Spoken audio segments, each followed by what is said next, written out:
लेकिन गोरखनाथ जी मिसमस आ गए, बड़ा भक्त बनता है, इतनी बुद्धि अकल नहीं है, जिसमें चमड़ा धोया जा रहा है, सड़ा हुआ पानी, सड़े चमड़े की गंध आ रही है, इसको इतनी अकल नहीं। बोले कुछ नहीं, भन भनाते हुए अपना खप्पर लेके कबीरदास जी के पास पहुंचे। दोनों सब एक ही साथ के महापुरुष थे।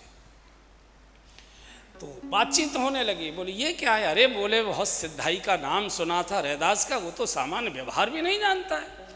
हमने कहा प्यास लगी है, पहले तो पूछा ही नहीं पट्टे ने पानी, प्यास लगी है तो वो जो चमड़ा धोने का नाद का पानी सड़ा हुआ वो हमारे खप्पर में डाल दिए रखा।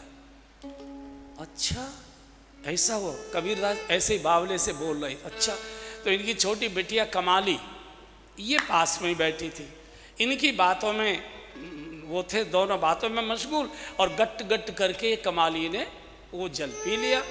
बात आई गई हो गई, कमाली की शादी हो गई। तो पति लाहौर गए काम धाम देखने के लिए, तो उनके साथ कमाली भी चली गई। अपने प्रवास क्रम में एक बार गुरु गोरखनाथ जी लाहौर गए। सारे विश्व में इनकी ख्याति थी सिद्धाई की, इतने बड़े योगी थे कि तो आकाश मार्ग से जाते आते थे। तो जब लाहौर पहुँचे तो पूरे नगर ने स्वागत किया, बड़े बड़े सेठ उस समय के, और हाथ जोड़े, महाराज हमारे यहाँ प्रसाद पाइए, महाराज हमारे यहाँ प्रसाद पाइए, महाराज हमारे यहाँ प्रसाद पाइए।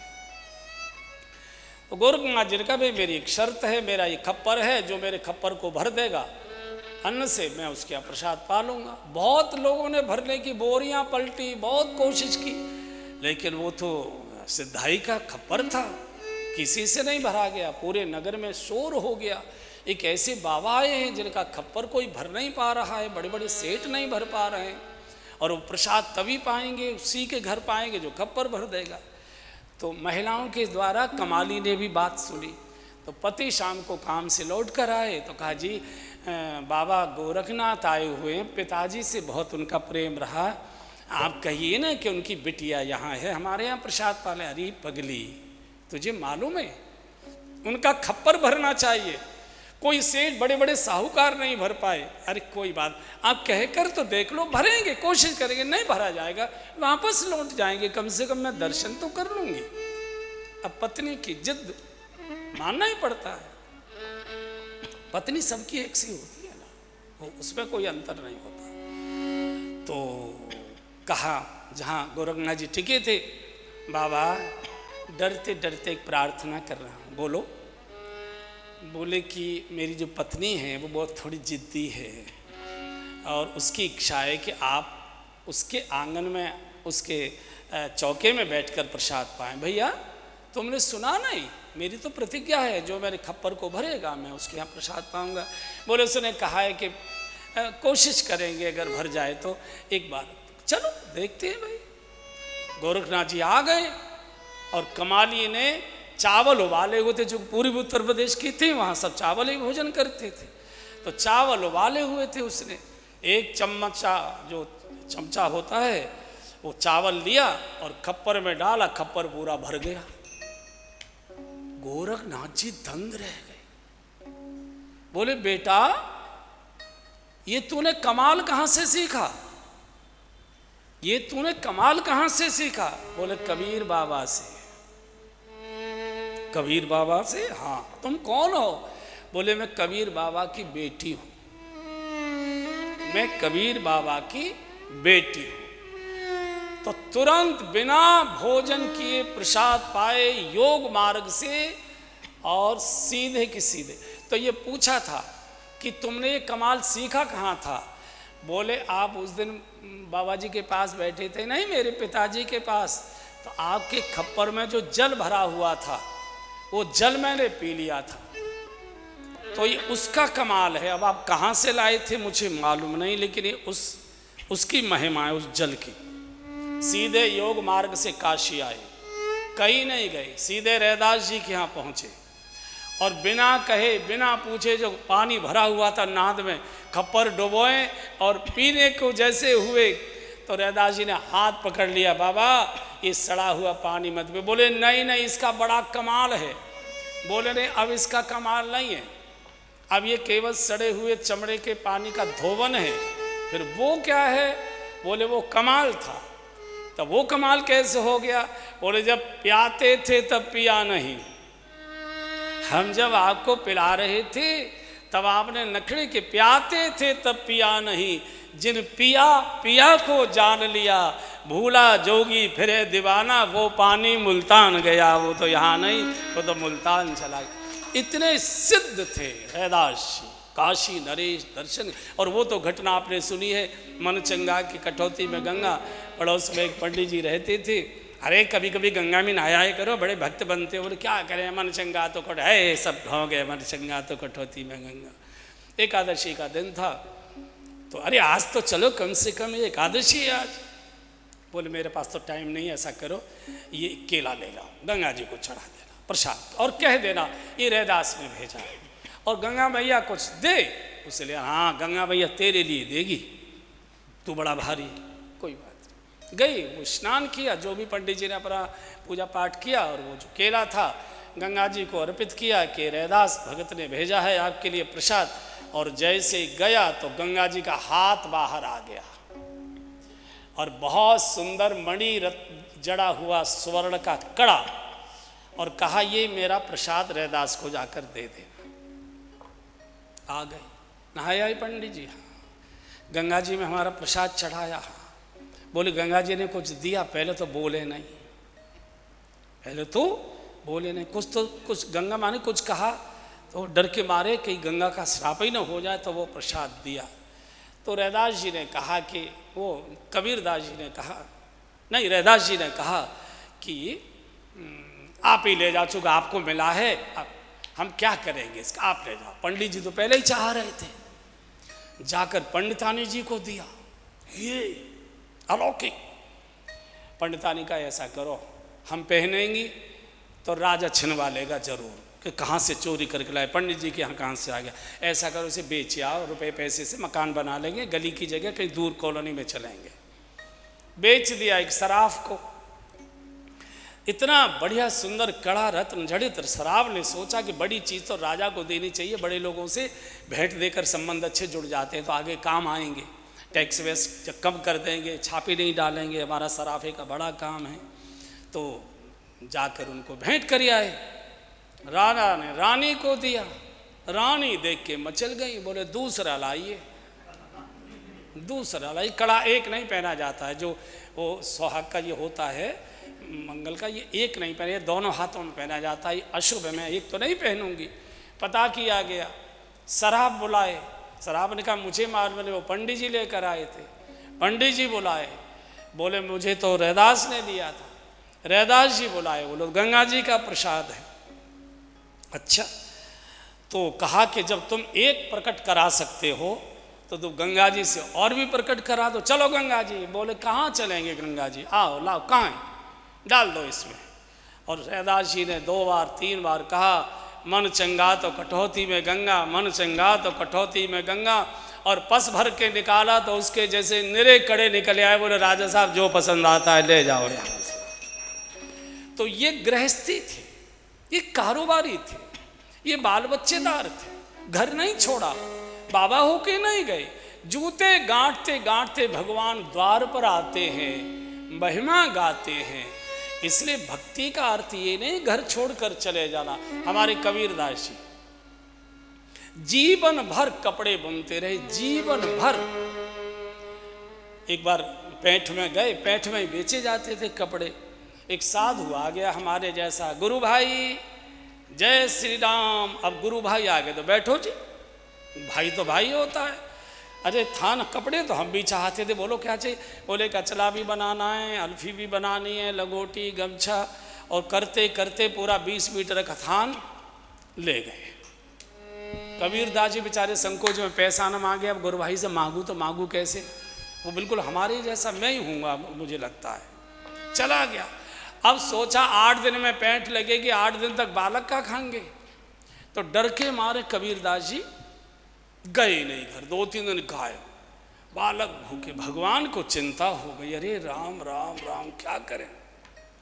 भगवान ने एक मुनीम का सा वेश बनाया और 10-5 गाड़ियों में दाल चावल आटा मिर्च मसालों की बोरियां, घी के टीनों लदे चले आ रहे हैं, पूछते आ रहे हैं वो कबीर बाबा का घर कौन सा है। कबीर बाबा तो बूढ़ी माँ थी बेचारी, कबीर दास जी को वो निकली, हाँ क्या बात है, बोले कबीर का घर कौन सा है, बोले यही है, मैं उसकी माँ हूँ। लो वो उनको सत्संग में जाना था, वो 7-8 दिन के लिए सत्संग में कहीं चले गए और उन्होंने हमको पैसे दे के वो सामान खरीद के भिजवाया है।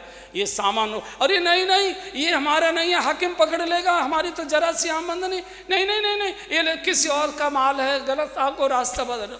भगवान ने एक नहीं सुनी, एक नहीं सुनी और उतार गए उनके घर। पूरा घर पटा पड़ा है सामान के माल।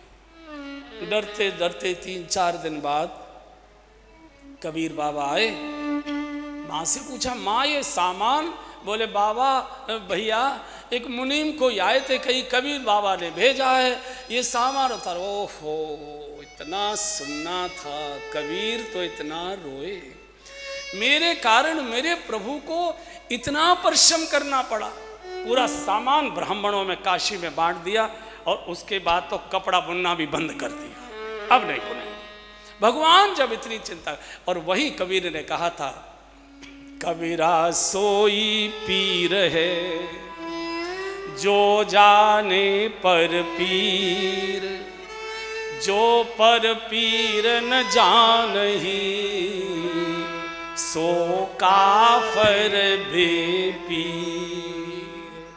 अपने अपने घरन की सब काहू को पीर, तुम्हें पीर सब घरन की धन्य धन्य रहे। कबीर की इतनी प्रतिष्ठा बढ़ गई, सारा देश दर्शन करने आने लगा। काशी के वो ही पुरोहित फिर जल गए और उन्होंने एक षड्यंत्र किया। 5-7 प्रौढ़ टाइप के लोगों को मुंडन करा के, वस्त्र वगैरह तिलक छापे लगा के, और काशी के 20-30 किलोमीटर की रेंज में गांव-गांव में भिजवा दिया। काशी की गली गली में कबीर दास जी क्या परसों झरा भंडारा है, झरा भंडारा है, झरा भंडारा है। दक्षिणा भी घोषण करा दी कि इतने स्वर्ण मोहरे दक्षिणा में, कमंडल, कंबल, 5 कपड़े, ये वो, और दक्षिणा का शुल्क तो टोल के टोल तो केवल इनको बदनाम करने के लिए ब्राह्मण शाप दे के जाएं। गली में घुस रहे, कबीर बाबा का स्थान कौन सा है? कबीर बोले क्या बात है? बोले उनके यहाँ कल भंडारा है, बहुत झरा भंडारा है। और कबीर तो भाग गए और झाऊ में छुप गए। वो समझ गए हो गई आप। पूरी काशी की गली गली में भगवान को चिंता हो गई, अब क्या करे, कबीर तो भाग गया। तो भगवान ने अपनी पूरी टीम कुबेर को बुलाए, कुबेर भोजन भंडारी की पूरी व्यवस्था करो। हनुमान जी को कॉल किया, हनुमान सारी टीम बुलाओ, बानरों की मनुष्य वेश में आए, होने दो परसाई। पूरी काशी की गलियों में सारे साधु ब्राह्मण बैठे और हो रहा है सिया हरि नारायण भजो रामा कृष्णा गोविंदे, हरि नारायण गोविंदे भजो रामा कृष्णा गोविंदे। बोलो संतो हरि हरि, मुख पर मुरली अधर धरी, सिया हरि नारायण गोविंदे भजो रामा कृष्णा गोविंदे। गोविंद गोविंद गाओगे, प्रेम पदार्थ पाओगे, सिया हरि नारायण गोविंदे भजो रामा कृष्णा गोविंदे।